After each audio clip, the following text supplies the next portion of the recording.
podcast is part of the Sports Social Podcast Network.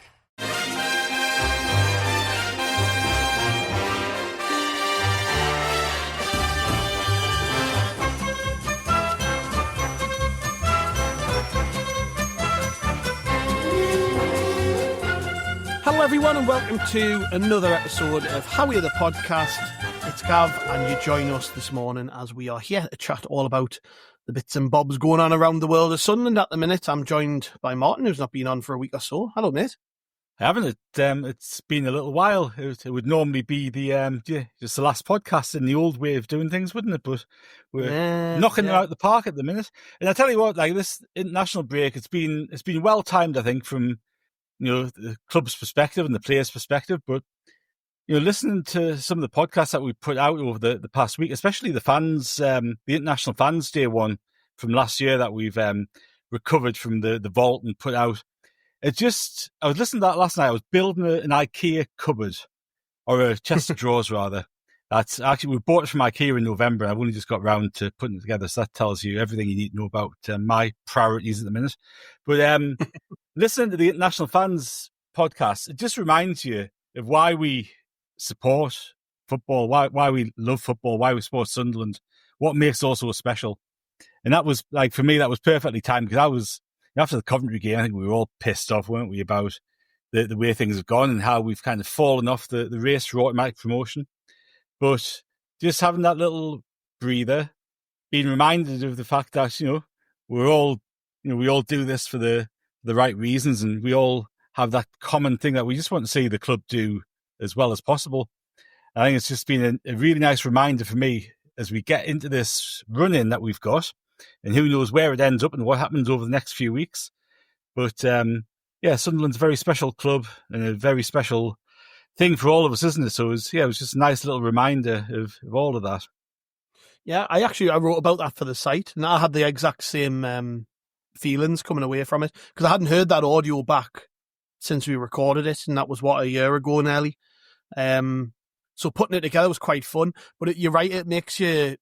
It's certainly, anyways, in my case, where our situations are very different. You're thousands of miles away. I'm not, but it makes me grateful that I'm like a 3 mile walk or drive away from the stadium because these people would literally die to have that opportunity. And it was funny listening back to it. I mean, I did kind of preface it by doing an introduction to the podcast, and I said, this audio is dated, but in terms of when it was recorded, it wouldn't have made sense to remove any of it, so it gives context. No, that's right. And we'd just been battered 5-1 by Blackburn. I think it was on Easter Monday, if I remember rightly. So we'd just been absolutely twatted by Blackburn at home as well. It was at the Stadium of Light, and everybody was flat as a fart. And then we went along to that party on the Friday night, and the people there were just absolutely over the moon to be there. They didn't care. Had been to the game, and had stayed to the end, and had obviously like saw the team off and clapped them off. I left early. I mean, I think I mentioned it on the podcast, and I haven't done that many times in my life. And I think we played Bristol City the next day, and we drew 0-0. So the people who came over had seen a 5-1 defeat and a 0-0 draw with Bristol City. And then I've just spoken to Joanne from the BLC this week, and they've got more people registered for this year's event than they've ever had. So it didn't put them off coming back over.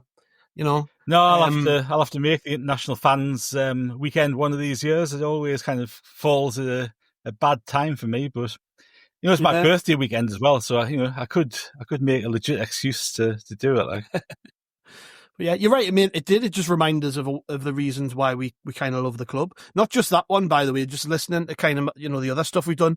Malcolm Crosby talking about the '92 Cup run, and reminding people of when Gordon Armstrong scored that header against Chelsea, and Rob Mason, brilliant, just so passionate about Sunderland. Talk to him. Steve Aziz, even the podcast we did with the kit man, the last one that went out. Obviously, just loved working for Sunderland, loved being there every day. Yeah, and you do forget sometimes, like it's easy to get bogged down in individual results, isn't it? But we are Sunderland fans just because we love the club. We've all got our own reasons, but yeah, it's been nice. It's been refreshing, and it's actually gave me a clearer head going into this weekend, a much clearer head, much clearer perspective on things. And I'm sure in typical Sunderland fashion, there's a chance that they'll bring us right back down to earth with a performance that'll be one for the ages, I'm sure. But, it was needed, 100%. I've been kind of stewing on this the last week or so, and I just think we needed it, didn't we? We needed that break from everything. It wasn't that results were horrendously poor, but the performances haven't been great, and you just there was something. It was where you were coming away I think the players actually just need to get out of the way of each other, and I think it'll help them this week, definitely. Well, it's just that change of scenery, isn't it? I think everybody had that, from the head coach to the players to support. I think we all just needed a little break, recharge your batteries, and come back into it. And granted, a lot of the players have been travelling hundreds of thousands of miles to play international football and stuff like that. But that's as good a break as any. Sometimes it's just getting away, change of scenery, and we've got a gargantuan effort over the next month and a half, really 6 weeks, 8 weeks. It's a huge challenge for those players because while we might be a little disappointed that we've kind of fallen off the automatic promotion race, the chances are, we've got a really tough playoff campaign to come, and this has come at a great time, I think, to just, have a little step away, get a different perspective on things, and come into this now all guns blazing, because this is still as big an opportunity to get promoted as we had at the start of the season, as we had in November, as we had in February. This is still a brilliant opportunity for the club and for this group of players, and for the manager as well. And I think you look back at this run of games that we've had, and you said, performances haven't been great, results haven't been as good as we've maybe hoped they would be, especially with the fixtures that we've had. So it's given Régis Le Bris as well a little opportunity to maybe have a look at things, have a ponder on things, because when you're in that role that we've had of Saturday, Tuesday, Monday, Friday, wherever it's been, it's hard to actually change things. It's hard to actually have the headspace to think, well, what will we do? What could we do? Could we go 3 at the back? Could we tweak something somewhere? And it's hard to kind of get that thought process happening rather than anything else on the training field. So, we know that the players have been away, so he hasn't had, it's not as if he's had 2 weeks on the training field to work with them, but he's had a little bit of headspace, had a bit of time to really think about how he's going to tackle this run-in in a playoff campaign, which hopefully will stand us in pretty good stead. I was thinking about that before. You mentioned he hasn't, had a lot of the players around, but the ones he has had around, when you think about it, it's probably been quite valuable, because Mundo's been out a while, and he's obviously not went anywhere, so it's probably the first proper time you can work with him on a more individual basis. Same thing with Tommy Watson. Obviously, and we're going to come on to this, but it looks like Leo Hjelde is probably going to have to start playing a lot more. But it's an opportunity to work with him on a more individual basis. Patterson, who's been in a bad place performance-wise recently, a chance for him to reset, and that's without the hustle and bustle of match preparation and just being full on into games every couple of days, as you just said. It's an opportunity for the manager to work with players probably on a more personal basis than he would normally be because of the sheer size of the squad. You know what I mean? So there are positives to draw from being able to do that. And I think as I'll come on to now with a big negative, I suppose we're going to have to figure out a new way to play, because Dennis Cirkin's obviously got an injury, and we might not see him again this season. If we do, it'll probably be around the time of the playoffs, so I can imagine they'll try and push him to get back for that. And Trai Hume is apparently injured too. How serious, we don't know, but it was serious enough for him to be sent home from international duty. I'll grab your thoughts on this, because I feel like maybe it's just people panicking a little bit, but and maybe it's just me being glass half full again. But I think this has maybe been blown out of proportion a little bit, is my reading of all of this. I'll read exactly what his manager said from Northern Ireland, Michael O'Neill. So he said he's not really been training with Sunderland, just playing games and getting through games. He felt quite sore after the game on Friday, and we thought rather than put him through that again, it was better to send him back to the club and have that investigated. It's not something that we want or Sunderland want to drag on. They've got a lot to play for, and we would not want him to come here and subsequently missed the games in June either. So, I mean, he said there that he's been playing, he's basically not been training very much. He's been nursing a problem, getting through it, playing games. I mean, he's been playing very well, to be honest, I think. Yes. So whatever they're doing is working. But is this not just him being managed properly? Like, for once, an international manager being in sync with his club and his player and not saying, you know, Northern Ireland's interests are more important than his. Is it not just a case of that? Because a lot of the panic has been around, oh God, we've lost Trai Hume and now we're going to have to play 09 there. And I'm looking at him thinking, actually, I don't think it's that. I think he's probably just being managed correctly, which is a good thing. Yeah, look, I think it's probably down to your interpretation of those words, right? Because if Trai Hume's had this problem for a while, which by the sounds of it he has, and he's just been playing games and not really training with us, the first question that springs to my mind is, why did we let him go away for international football if he's had this problem for the last however long? So that would be the first question mark the first question I would ask, really, is why have we... Can I just jump in on that, mate? Does that not maybe suggest it's not that serious? Correct, right? So that would suggest to me that's not something that the club views as a massive problem, and he has been able to play on it. The fact that he's been withdrawn from the second one after he was a bit sore from the first one, I think that's just been sensible, because he got 2 games in a relatively short window. So they probably thought, well, play him the first one, he can step out of the second one, come back, have a few days before the Millwall game. The thing that's kind of open to interpretation in what Michael O'Neill said there, which, you know, you would hope that it's not the interpretation that you might put on it, is him saying, get him back to Sunderland so he's not missing for the games in June. Which, if you're looking at it kindly, you're kind of going, well, let him go back to Sunderland.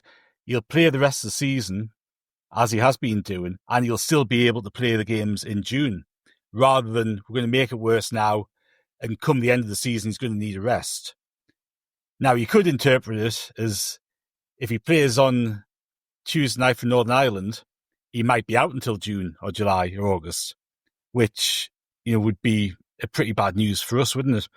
But I think, you know, regardless of this situation with Northern Ireland and his hip injury, I think it does it brings us back to January, doesn't it? Because when we were all talking about where we needed to strengthen in the January window, right fullback was a place that we needed to strengthen. I think everybody was pretty much on the same page that it would be good to get somebody else in there. And I think Eliezer had just gone down again, hadn't he? So I think he'd been sort of switching with Cirkin pretty regularly, actually. Le Bris was kind of rotating him for a little bit, wasn't he?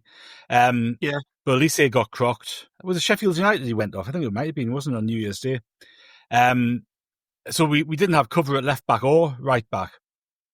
And really, especially with Cirkin's injury record, you can't bank on him being available for more than a couple of months at a time, really. So to go into this run without a second choice right back and without somebody to cover Cirkin was a bit risky.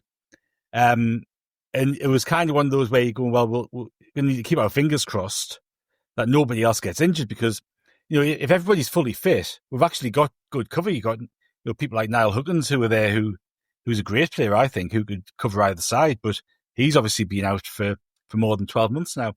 So look, I think... Does that not strike us a little bit weird, by the way, that nobody's asked about him yet? We've heard nothing about Niall Huggins. No, we haven't. I'm pretty sure he was on one of the photos of the players training over the international break.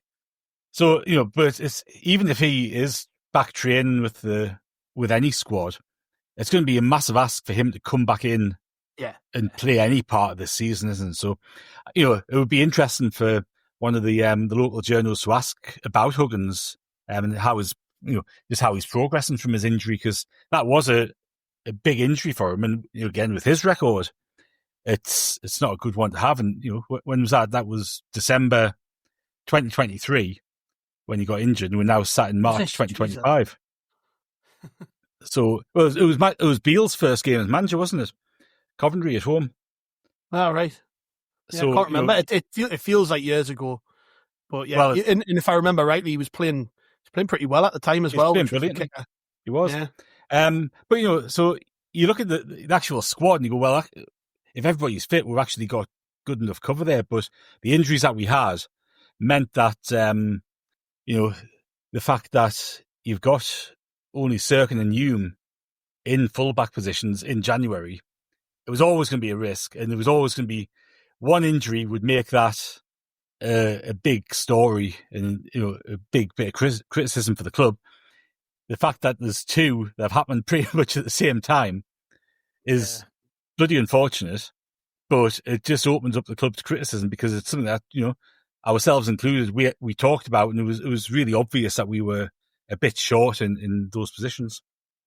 Yeah, I think that's fair enough. I think if you'd asked me at the start of January what did I want, I would probably said a fullback, but I wasn't massively bothered. I mean, in my head, I'm thinking Hjelde can play left back, 09's the right back cover, but it had what we've seen in that time. We've become more stretched, and it's probably fair enough to say that people could have predicted that happening when as the season goes on, you're going to pick up more injuries, but it depends how ready Jenson Seelt is, and again, that's another, isn't it, where he's not played much, he's been out an awful long time. You've got to manage him correctly.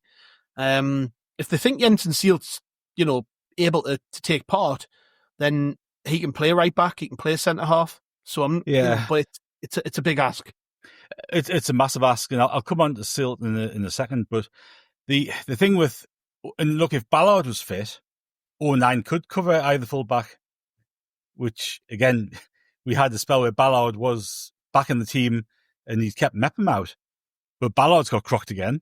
So you got another player coming out, another option, or two options gone because you've got. Shouldn't be out too long though, should he? If I remember rightly, he's not far off. I would have thought 3-4 Well, weeks hopefully maybe. not, because we're going to need him. Because otherwise, you kind of you're springing forward 5 or 6 weeks, and you've got a situation where you've got Lyndon Gooch coming in centre half for the playoffs. So it's it's going to be a keeping your fingers crossed one, isn't it? But like Seelt's an interesting one for me because people have talked about him playing right back. I do not see a full back in him at all. Like, he is never a full back in a million years. Centre half, yeah, but he is not a full back. Like, did he not play a couple of games there? He played against Leeds. I think he played against Leeds at home, and I think he played against Middlesbrough at home. At right back when he got stuffed, but he's just not mobile for me. Like, he's all right on the ball, and he's a proper centre half. He's strong in the air. He's looks decent in tackle. But again, for him to come in and play any significant role in this run-in when he's been out for however long he's been out for a year, hasn't he? Been out for a year, played a handful of games at championship level, handful of games at any sort of reasonable top level, really. That's a massive ask for him to come in and do a job over 10 or 12 games. Yeah, other option would be, and again, this wouldn't be one that I particularly want, but obviously Ollie Bainbridge is back at the club, and he was out on loan in the SPL this season, played a couple of games in Europe. Again, very inexperienced though, but that's somebody who's in the club. Although interestingly, he's kind of behind Joe Anderson in the pecking order, and he's another one. Any Anderson's a funny one, isn't it? Because he came with a pretty good reputation, and he was Everton reserve captain, and we've never seen barely anything of him at first team level. He's been farmed out on loan here, there, and everywhere, and never seemed to pull up any trees. And I think the club don't fancy him too much, or else it would have given him a bit more of an opportunity, wouldn't it? But it is showing that you're a bit stretched when he's pretty much next in line if Hjelde doesn't make it for the weekend, isn't he? Yeah, we've just been joined back stick by Chris Wynn. who's looking fresh this morning. Hello, mate. In the back. Yeah, always do look fresh, mate. Don't know what you're talking about. You've just missed our entire conversation about the fullback situation. Trai Hume being looked after by his international manager, it seems, and sent back to Sunderland because he's nursing a problem. Cirkin out. We're just discussing the possibility of who might play left back and right back if things aren't going particularly well. We're down to the nubs, aren't we? Well, that's it. I mean, well, maybe I'm going to repeat everything you've said now, which is going to be fun for everyone, isn't it? But that's fine. I'm sure people love to hear you agree with me. But I did think when I saw the Trai Hume one, I did think that it's potentially, something he's been carrying. Maybe it's been a knock that he's actually had, and then because he's on international duty. I think on international duty they treat things a little bit differently. And especially players knowing what's to come. And if they've got a knock, I think sometimes they go, they mention it to the staff there, and then they relay it back to the clubs, and then the clubs go, right, get him back. So it's it's a slightly different conversation. So you wonder if it's something, and the way Trai Hume plays, you wouldn't be surprised if he's carrying a knock, most of the season, to be honest, some sort of kind of impact injury with some of the challenges he flies in with. But yeah, you would, like I said, you wouldn't be surprised if he'd gone there with a knock, they'd taken a look at it, talked to the clubs and said, right, we'll get him back. And if that's kind of the case, I'm not kind of that fussed, because if he comes back and then, has a couple of weeks out and then he's freshened up again, it's kind of happy days, because it's what we've been talking about over the last 2 or 3 weeks about this running. It's almost like Trai Hume might not have been one of the players we were talking about. We've been talking about Chris Rigg. We've been talking about Bellingham. We've been talking about Patrick Roberts, coming out, having a couple of weeks out. And then Trai Hume gets a couple of weeks I'm fingers crossed a couple of weeks, if that's all it's going to be. But we've been talking about the importance of going in with momentum in the last 4 or 5 games. If he sits out a few and then comes back fresh for that run-in, it's kind of happy days. And then again, we're talking about getting people minutes. I mean, I wonder if it is slightly earlier than they would have wanted. You probably mentioned about Seelt, but it's probably earlier than they might have wanted to stick him in, because he only got minutes against Coventry, which was, as we said at the time, I think the only positive that came out of that game. And Hjelde on the other side, we're down to the bare bones. But look, if Hume and Cirkin come back flying the last few weeks of the season, then that's the important bit, isn't it? Yeah, well, squad management's going to be massive, isn't it, Martin, over the next few weeks? And this is something I've deliberated on, is that, at what cost, though? Because ultimately we still have to win games. We still have to go into the playoffs with some momentum. And that's the tough part, isn't it, is how many of your important players can you afford to bring out of the fold just to keep everything fresh, if it means it's not impacting positively on performances? Because then if we lose again on Saturday against Millwall, there's going to be pressure on him to really go for it in the next game, and there's going to be a lot of negativity around. It's a tough balance to strike. That I don't envy the manager that one bit. No, it is a tough balance to strike, and part of me thinks what we'll get over the next few weeks is what we've had so far this season, and fairly predictable sort of formation, a fairly predictable lineup. But the interesting thing with the injuries that we've got, right, is, I guess it's a question, isn't it? Does it enable them to actually try a different formation? And do we have the players to do it?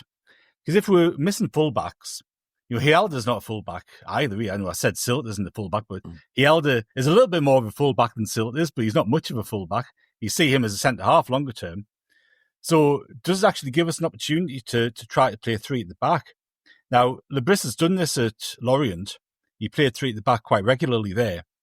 And we've struggled against teams that play 3 at the back. That's been the big weakness that we've had this season. I think we've struggled both to break teams down who play 3 at the back, and we've also struggled to defend against teams that play with wing-backs. So does it enable us to actually test this out over the next few weeks, to almost have a different plan B going into the playoffs and be able to switch the formation? Because I think if you're an opposition manager, you look at how we've played this season, you look at how other people have played against us this season, and you kind of go, I can get around them. And I think there's a there's an argument to suggest that we might actually be, it might be worthwhile trying something different. But actually, I don't think you will. But I would like to see him try it. Well, but I was going to say to that, I mean, I don't disagree, but I just think it's the wrong time of the season and it's in the wrong situation. I think if he'd done that in the early stages of the season and we could see what he was doing and you could see he was coming up with that plan B, or even in the summer, that he'd kind of practice that and he'd kind of set the lads up in a back three. Because if you start confusing things, and part of me thinks it is a really good thing to do, but the other half just thinks at this stage in the season, if you start then messing around and putting three at the back and then switching formations out mid-game, considering that playing in this style is getting us this far, I mean, my preference if I had one would be maybe to focus on the setup we had and getting back to those triangles, because I think that's what we've lost. We've lost our shape with four at the back. So then saying, right, well, instead of focusing on spending time on, doing a new formation, let's go back and say, right, well, what have we lost with that one? Because I just think, and I think you're right, I do think we have the players for it. I completely agree with Seelt and I completely agree with Hjelde. I've said quite a few times, they are not fullbacks, neither of them. They're just not built for it. They're not. I mean, even back in the day when there was, fullbacks were fullbacks, they're still not. They're still not fullbacks. They're still centre halves. But I mean, if you look at the fixtures as well, I mean, you've got obviously after Millwall, you've got a bit of a break before West Brom, but then you've got a 3-day break, a 4-day break, and then a 6-day break, but then a 3, and then a 3-day break. So the fixtures start coming thick and fast. And at what point do the international break would have been a good time, but you've only got 6 players to work with. So setting them up in a formation where you want, your patterns in attacking sense, you want your defence to be in, because I think you look at the position in the Hjelde a couple of times as a fullback, and I have nightmares thinking about playing as a third centre half because he was lost as a fullback. So, I just have panic attacks thinking about him trying to do that. So I don't disagree. It'd be brilliant, string to our bow if we could do it. But I just worry about the timing. Oh, look, I don't disagree with you. It's looking at it going, well, the downside of not trying it right is that we go into Saturday, do the same things we've been doing all season, and we struggle. Come away with a 1-1 draw or something like that. Go into the West Brom game with the same thing happening, and we get beat or get a draw. And I just think the fact that we've got key players missing at fullbacks, Cirkin will be out. I think Hume will probably play on Saturday. I actually don't think he'll miss out. But even if Cirkin's missing and you're putting Hjelde there, we're going to have to, Mundel's not going to have the same support. When he's attacking, he's not going to have the same backup. So that combination with Cirkin's going to be lost anyway. So I just kind of think it would be a nice thing to. I think you'd argue from trying it, and I guess the argument for it, you say it's not the right point in the season to do it. I think it's exactly the right point in the season because we've almost got a free hit for the next run of games for the playoffs. Just because we've tried something different doesn't mean it'll go catastrophically wrong. It could work wonders. And you're like, oh shit, this is actually how we should have been playing for the last few games. Or this gives us a nice option to switch to. Yeah, no, look, there's lots of good things about it. My worry is that, you start confusing things towards the end of the season. And, I remember, a very, very good example that always sticks on my head was Kevin Keegan messing around with stuff when they blew the title, when he was kind of chopping and changing formations and all sorts and kind of they blew it. But it's just that thing. And you're talking about, that the same thing, we're going to the Millwall game, we do the same things as we've been doing all season. But I think, and we say it in quite a few previews before games, that it depends which Sunderland turns up. And there's the Sunderland that turns up where we play this formation and we look fluid down either flanks. We've got the triangles going. We've got when the ball goes wide, the wide player has got 3 or 4 options to knock it into the striker, play it inside to the midfielder, play it, go the full back on the overlap, or he can cut inside and go on a run. And we look brilliant. And the other one is when the ball goes out wide and there's no movement at all and he's got no options. And the fans start saying, well, give him something. And, it's, for me, I'd like to see us get back to that, being fluid when we're going forward and having that movement, which I think we've lost. And I think that's our biggest problem at the moment in finding that form. Now, you might be right in saying, well, to get a bit of momentum, let's really freshen it up and change formation. The other thing that might do in the long term in terms of the playoffs is give the opposition something else to think about. Because I think you're right in saying that we've almost become a little bit predictable in that way. But there is another argument to say that when we're on it, playing that way, there's not much teams can do about it unless they do that low block and just sit on the edge of the box, which I don't think might happen in the playoffs. So, look, there's pros and cons for it.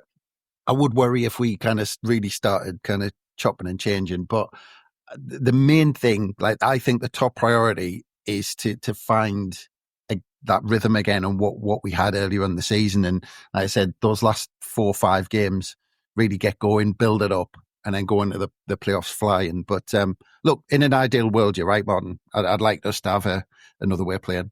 So, the other option to freshen things up, right, is bringing different players in, bringing Eliezer in or somebody like that to have a bit of a different spark. But the options that we have are fairly limited. We talk about giving. I listened to the Rob Mason. I think it was Rob Mason said he'd like to see a whole load of players brought in and freshen things up and change it. But when you actually look at the squad and who's available and who's not injured, it's fairly slim pickings for people who could actually come into the team and justifiably have a starting place. Well, I was going to ask you actually, because sorry, Gav, completely ignoring you now. Oh, great!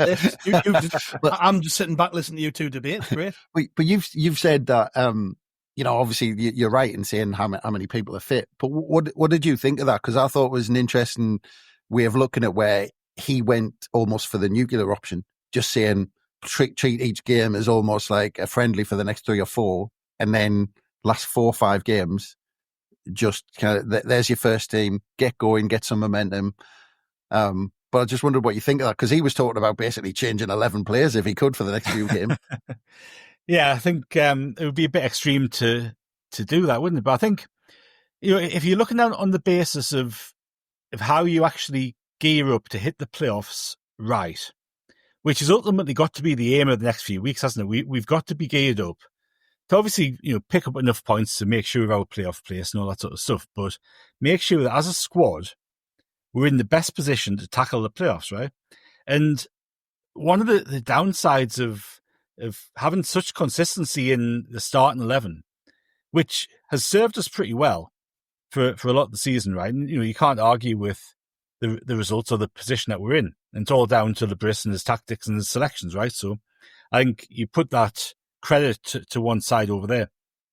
You've got the likes of Alan Brown.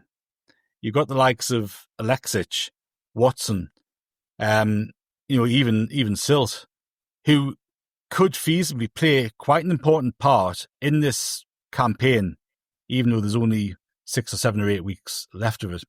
They could all come in and play a really big part in getting us promoted. To do that, they've got to be match fit. They've got to be in with the way that the squad plays. They've got to be in tune with the squad. They've got to be able to play those triangles that fundamental to how we play successfully. And Eliezer, for example, it puzzles me how he's not being given more of a chance. Even 20 minutes here, half an hour there. And I think we've kind of missed. Again, it's dead easy for us to sit here and looking at it on face value, isn't it? But you kind of go, well, we missed a bit of a trick there so far. And, we're only party to a certain amount of information, what we see on a Saturday or a Tuesday. So, there's other things that go on behind the scenes to kind of influence things. But I certainly wouldn't give the players a month off and get them back in for the last couple of league games in the playoff campaign. I think that would be going too far. But I think there is room for and a strong argument for experimenting to some extent over the next few weeks to give us a little bit of extra, and even just to give the other teams something different to think about. As you said, Chris, like the opposition, I just think we've become really predictable, and you can see how teams set up against us. there's a blueprint for not getting beat by Sunderland. So I think we need to do something different. And it could just be a little bit different. It doesn't have to be completely different.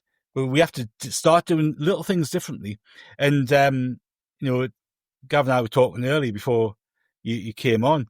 But like, I'm just hoping that this last couple of weeks has given Le Bris a little bit of... It's when you take that step back and you ponder on things and you see things a little differently. You go, I wonder what about doing this or doing that, or we could try this. And I'm just hoping this little break has come at the right time for him as well, because when you're in that Saturday or Tuesday routine, it's hard to see. Yeah, it's hard to see the woods for the trees, isn't it? To use a cliche. It's crazy though when you talk about that the fullback issue that we've got. When you think about the players we've got on the books and how much we're actually paying them wages for players. Oh, like, you look at, because I've said before, I think Eliezer on paper is one of the best fullbacks in the division. Played 13 league games this season. And kind of struggling with his fitness. Dennis Cirkin, and I was about to say Huggins as well. I mean, he was flying before he got that kind of, I want to say second injury, but it was probably his third or fourth by the time he broke down again.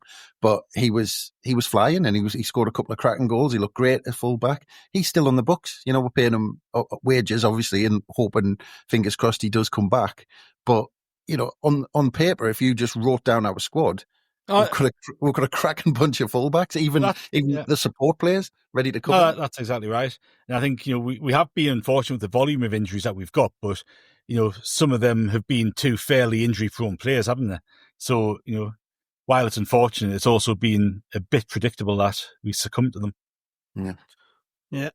I'm kind of erring on the side of what you're saying, Martin, with this, in that I definitely think there is room to try something different. How different we go, I don't know. But you're both completely right when you say that we've become predictable, and we have. And there is a blueprint to beat Sunderland, or at least not get beat by Sunderland, which when you think about the playoffs, all a team's got to do is just not get beat by us twice and then beat us on penalties, or try and sneak a goal. And it's been done a fair bit recently, not just by decent teams, but by shit teams. Shit teams have come to the Stadium of Light, put 11 men behind the ball, and they've took points off us. So we've got to, I think regardless of what we do from this point, we've got to try something different. And there is a danger, and it's something that one of you just touched on before there. There is a danger that because we've done this same way of playing all season pretty much, that it's almost too late in the day to try something different. Is that like normally this is something you would do in a pre-season. You wouldn't do it with 6, 7, 8 games to go. And the worry is that if we just let's try and play 3 at the back, let's try and play 2 up front and be a little bit more narrow. The worry is that then affects the way we play at the back end of the season. But it's a gamble no matter what we do. I think it's a gamble to keep doing what we're doing as well. I think if we just keep playing the same way with the same players, that's also a gamble. So it doesn't matter what he does really. There's an element of danger involved. There is, but I think as well, he's shown that he will try slightly different things. What game was it a couple of weeks ago? He went 4-4-2, didn't he? Put Mayenda and Isidor up front. We were a bit narrow in midfield, and it didn't work. But he tried something a little bit different. But you talk about being relatively easy or predictable rather, to defend against. The thing that's developed over the past few weeks is that all you need to do as well is get the ball out wide, swing some crosses in, and chances are you'll get a couple of attempts at goal because the goalkeeper's going to come and flap at it. So we've highlighted this area of weakness as well for the opposition. So again, not to completely go banging on about advocating for 3 at the back or playing wing backs, but we need to stop that attacking threat because teams are doing it more and more. They're getting the ball out wide and just whipping crosses in to test Patterson. And that's going to be something that we're going to have to deal with over the next couple of weeks. Yeah, and the other thing to kind of throw in there about the way we set up is you look at the way Speakman and the recruitment team have built this squad, and you look at the wide players that we've got, or even the forward players. If you just think kind of just players who can play across that forward line, none of them are players who you just go, well, he's just a central player. They can all play out wide in an attacking sense. not in a wing back sense. And I agree with you. It would be much, much better if we had that extra way of playing and we said we can go to 3 at the back. But the way they've set up, they've every forward player they've bought, and then what do you then do with if you're playing wing backs? How do you then set up with your wide players of Roberts? Mayenda can go out wide, Mundle can go out wide. Isidor was bought originally not to be that front person, I think, because they kept banging on in the first couple of months of the season about how we can play out wide. And I think that's where they wanted to play him. And I think he just naturally kind of became our centre forward. So, and you look at Pavetta, Watson, they're all attacking wingers who play in that forward line. And that's how they've built the squad for that formation. Yeah. And the biggest issue, after I've said all this about going with wing backs, is we don't have any wing backs. Yeah. We haven't got. Who would you pick? You could go Mundle and Hume, wouldn't it?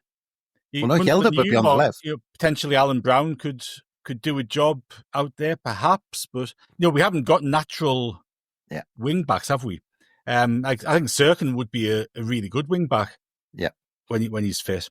But again, that's a massive hole in my argument. Yeah. Well, like I said, all of them are forwards. The other thing is, with the way we've been playing when we're on our day, you've got to remember that only, I'm doing this off the top of my head, but I think only 3 teams have scored more in the Championship this season. So we're doing something right with this formation. It's just we've hit this wobble. And like I said at the very beginning, if we focus back to what we were doing so well in, becoming the 3rd top scorers in the division so far, we get those patterns back. There's not many teams who can live with some of the players we've got when we're on our day. But and I was just going to say in terms of wing backs, you've got Hjelde who played there for Rotherham, I think, and was flying there for them. But again, then you bring Cirkin back in. But Patrick Roberts, people have called from the tries a number 10. I think it would be the McGeady thing where everyone was be like, I'll bring him in the centre so he's involved more. And I don't think it would work. I think he just likes the touchline and that's his natural position. And the rest of those players, I think, would be lost as wing back. And the other thing we haven't even talked about yet is obviously Enzo Lefebvre is going to be back in the next couple of weeks. So you've got to figure him in. But would you though? Well, I think you've got to really. But would you not wrap him up in cotton wool for? Well, there's no rush to put him in, is there? So when they said it would be potentially like 4 to 6 weeks, I think it'll be the later end of that scale. There's no need to rush him back, but he will be back at some point in the next few weeks because he's been out quite a while now. And it's what the interesting thing with that one is where he goes, because he played pretty much exclusively on the left. We were told, when Mundle's back, he's going to move inside, and literally the day Mundle makes his return, Lefebvre gets injured. So the interesting part of that is if the plan, which I suspect it is, because you don't sign a top class creative midfielder and play him out of position when you've got options, is where does he then go? Does he go where Rig is? Who comes out for him? We've got to think about that, because there's no way we play the rest of this season when he's available without him. He won't be sat on the bench, he'll be playing. So who does he come in for? Well, I think Chris's initial reaction, I disagree with, but he's right, in terms of we don't have to rush him back in, right? So I suspect when Lefebvre's back, he'll be on the bench for a couple of games to get half an hour, maybe start next game, get an hour, to build up his fitness. So in that playoff campaign, he is absolutely at peak fitness. And I think that's got to be the aim with him. I don't really care about the rest of the league games. He needs to be fully fit for the playoffs, because he is that good at this level. He can make all the difference, right? In terms of where he plays, to me, he goes into that position Rig's been playing normally. And where Rig goes, he might end up being on the right-hand side instead of Patrick Roberts. And I would not be surprised at all, certainly for the away leg of the playoffs, for that to happen. But I think when Lefebvre is fully fit, he starts. And he's, if Mundle and Watson are fit, there's absolutely no need for him to be on the left-hand side, is there? So he'll play centrally, and he can make all the difference. Yeah, I said it when he first signed for us that we were talking about throwing him straight in. And look, the quality of player, yes, get him straight in there. But he played 4 games or something towards the start of the season.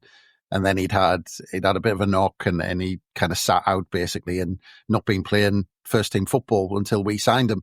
And then we kind of threw him straight in. We were right in the middle of trying to chase that top two, so we threw him right in.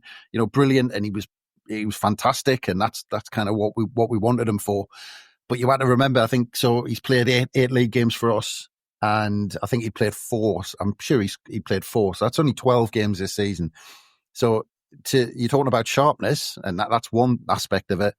But just keeping him fit, if he's picked up a couple of knocks and he's not playing week in, week out, the chances are he's going to keep picking them up. So, like I said, I think, Martin, the way you've just described it sounds bang on, just to kind of bring him in, just wrap him up in cotton wool, just make sure he's ready for those 3 games, basically, and then you just unleash him for those 3 games and say, just do your business and then kind of get us up. So yeah, but in terms of who he's coming in for, because it might just be, we've got this squad again, and I was kind of, looking at the wide players we've got. If you consider them to be wide players, Roberts, Mayenda, Mundell, Isidor, Poveda, who obviously 6 games this season. I think they expected more from him. Watson's going to be a fantastic player and has looked brilliant when he's come in, and then he's gone out. But if you look, Mundell's played 21 league games, Watson's played 14, Poveda's played 6. So those players, I think they might have expected a bit more in terms of pushing the likes of Roberts and people who've been in the side. So you've got a whole bunch of players. And as they kept talking about when Lefebvre signed, he wasn't signed to be a wide player. I think that just kind of happened with who was fit when he started coming into the team. And it was kind of, right, well, we've got our 3 central midfielders. We're struggling with players being fit, playing out wide. So Lefebvre just slotted in there. But he will go in there, and there is going to be the argument that in the playoffs as well, that maybe and it's going to be a big decision, and we'll see who we're playing and stuff. But with Lefebvre's skill and how good he is, it's going to be one of them decisions that if you're slightly worried about his fitness as well, bring him on later on when teams are tiring, because he'll rip sides apart in that stage of the game. The other thing, which we've not really mentioned, is who plays up front, right? Because Mayenda is, for me, Mayenda's pushed himself, and this is amazing that he's done this. I feel like he's pushed himself slightly ahead of Isidor in the pecking order, just by his all-round performances. Like, Isidor is and Rob Mason said this, he's not a great goal scorer, he's a scorer of great goals. And Mayenda is more of an all-rounder, and you can see when he's on the pitch, as a unit, I think we're more cohesive with him at the top of it. But obviously there's been a lot of calls, hasn't there, to play them both together. But we're talking about preparing for a playoff campaign. Are you going to play 2 up front all the way through to that point? Probably not. They're going to be rotated in and out. And it's like, does this just become a straight up race between them two to say, right, you two, you're now competing with each other to be in that team towards the end of the season? Like, you're both going to get chances over the coming weeks. You're both going to come out. Both going to be rested so the other can get a goal. Or is he going to go 2 up front? I suspect it's probably going to be a case of he tries and brings one in, one out. But, you look at Mayenda recently, fantastic. He's playing really well. Just made his debut for Spain under-21s during the international break. Full of beans. Obviously a really hard worker. Somebody who got a lot of stick a few months back for missing chances, and rather than let that affect him as a young player, he's just got on with it really, and he's improved. It's like, what would you do, Martin? Because I think that's another tough one for the manager. That he's got to work out how to use them. Well, if we go 3-5-2, we can play both of them, can't we? But I don't see us playing the 2 of them together as a front 2 again this season. I think obviously we tried it a couple of weeks ago, and it just didn't. It just didn't work. And, Chris rattled off all of those attacking midfield players and wide midfield players that we've got, wide forwards. Mayenda can play right, Isidor can play left, both can play centrally. So really, I think the 2 of them are almost covering your central striker position and offer cover out wide as well. So we might see both of them in the starting lineup. I don't think we'll see both of them through the middle together as a pair. And I think Mayenda's looked great on the right hand side as well as being the sort of central striker. And Isidor, as mentioned before, Isidor came with the the reputation of being a wide left forward rather than a central one. And, it could be that when we get closer to the playoffs, or it spells in games where we need to get a goal, we actually bring one of those two players into the wide positions because, certainly from a wide right position, Mayenda offers more of a goal threat than Roberts does. So in the last half an hour of a game, for example, we might bring Mayenda on to play on that right-hand side, or if we need to overcome a deficit in the second leg of a playoff, we might see that happening. Look, I think it's a straight-out race between the two of them for that central striking position at the minute. And, I think we said maybe after the Cardiff game, it seems crazy and ludicrous that we were actually talking about Mayenda putting himself ahead of Isidor in selection, because he has done. And I think if you're looking ahead to Saturday's game against Millwall, I kind of expect Mayenda to start and Isidor to be on the bench. Yeah. Well, when you mentioned 3-5-2, I thought you were going to say Mayenda as wing back for a minute. He's got the work rate. He's got the work rate. But it's interesting, isn't it? That you mentioned, Martin, about when we went 4-4-2 and it didn't work. But I think as Nick Barnes said, when we went back to the Sheffield United game, I think when he tried that and he kind of had them both as centrally, it worked a bit better. So I think that there's something to play with there. But again, it depends on who we're playing and the situation. But I've always thought that we've never looked better than earlier on in the season, especially away from home, when Mundell was in there, when Mayenda was in there, and we were frightening the life out of teams on the break with that pace. We were just breaking. I'm sure, I can't remember where it was. Mundell and Mayenda.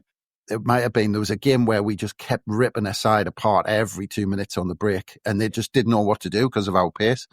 And there's, again, it's things that we go back to in the season that we were doing so well, and it's looking about that. I haven't seen us do that on, away from home very often since, and I think part of that's obviously been Mundell being out injured. But, where we know how much pace we've got, we know even though if the opposition are putting a bit of pressure on us, one ball forward and we can be getting behind with all that pace we've got. So there's an argument to do that. And then, there's an argument, as you said, Martin, when Isidor can play up front, but get players bombing on past him.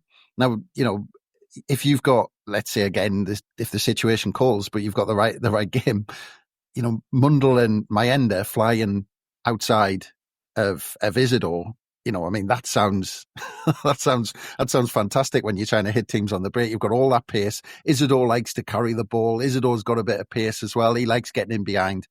That's a front three with loads of pace, but then you lose kind of Roberts on the ball and putting a foot on it and calming things down when you need to. So from my point of view, the best thing is we've just got so many options. Well, it is, but it's interesting, isn't it? Because if that three players up front, and we've talked already about Lefay coming in and sitting behind them and supplying them, there's maybe an argument to say that you actually don't need that. This thing that Roberts actually brings to the team, which to me is that like knitting together passages of play. I think Roberts does that really well and gets involved in the play, gets on the ball. But I think if Lefay's in the team, he maybe takes that role quite naturally. So then you can afford to maybe make a more attacking change on the right-hand side, because Lefay's doing that nice knitting together, getting on the ball, dictating passages of play. And, the argument is then that, Roberts' value to the team becomes a little bit less than it has been if Lefay's not doing that. Yeah. I've always thought we've looked better when we've got tons of movement and loads of pace. Yeah. And as I think Patrick Roberts is a fantastic player. He's one of the most skillful players I've seen in the Sunderland shirt. But you do get that element of slowing it down, which in certain circumstances, I'm thinking kind of Leeds away, Borough away, where you need that. You need someone, we're under pressure, you need someone to just put a foot on it. But the temptation's going to be just to say, to have a front three like that, where they're just busy, they're all over the shop, they're looking in for that ball behind. And again, if you've got the players behind them just to feed it through, then it sounds fantastic. But yeah, I'd like us to try it, because I think that's when we've been at our best this season. Well, chaps, we'll wrap this up, I think. Thank you very much. It's been great. Cheers for joining in the last minute there, Chris. It was It's nice to see you arriving back sick and bringing a bit more levity to this debate. Well, I can't wait to listen back and hear you used to, call us worse than rotten in the first 10 minutes or so. You kind of did repeat virtually word for word everything we just said at one stage, which was fun. So the listeners will hear that back. Confirmation that we're right. Cool. Cheers, Martin. Cheers, mate. Excellent. Thank you very much. We've got plenty coming this week, so make sure you subscribe if you're not already subscribed to How Are the Podcast. We should have a preview coming up for the game in the next couple of days, so that'll be out on your feeds as quickly as we get it in. Chris is crossing his fingers in the hope that we find somebody to talk to us. We've also got some other bits and pieces in the pipeline, which I won't reveal too much about, but yeah, everything's good at the minute. Loads of shows to catch up on if you're new to this. Loads of different chats from the last week over the international break. We've had Kieran Brady, Nick Barnes, Malcolm Crosby, Rob Mason, me about Kieran a million times. Kieran Maguire, yes, Price of Football's Kieran Maguire giving us a breakdown of Sunderland's finances that were just released, and also what it takes to get into the Premier League, which was fascinating and a really interesting chat with Gary and Chris. So yes, make sure you catch up on everything we've already got on the feeds. Been great. All that leaves me to say is thank you very much. We'll be back over the coming days. We'll see you then.